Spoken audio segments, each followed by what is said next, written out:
Asuransi pertanian di Bali harus lebih ditingkatkan kembali. Pasalnya asuransi pertanian sangat bermanfaat bagi para petani di tengah cuaca yang tidak menentu.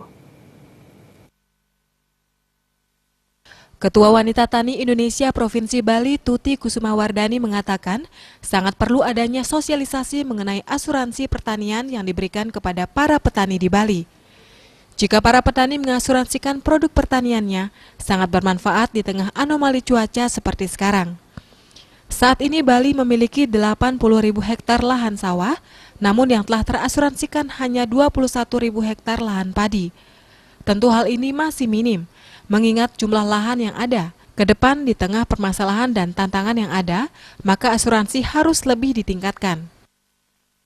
Mau saja petani mengasuransikan pertaniannya, produksi pertaniannya itu sangat menguntungkan sebenarnya, karena dengan anomali cuaca seperti sekarang, kemudian kita takutnya ada serangan hama juga, banjir, itu kan tidak bisa kita prediksi hal-hal yang seperti ini. Padahal itu harusnya petani itu membayar 180.000 per hektar.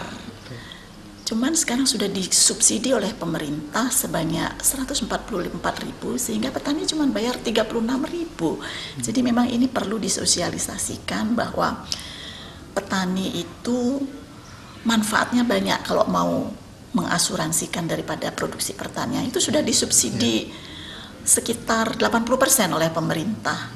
Pihaknya menambahkan, di tengah cuaca yang tidak bisa diprediksi dan serangan hama, tentu para petani harus segera mengasuransikan produk pertaniannya.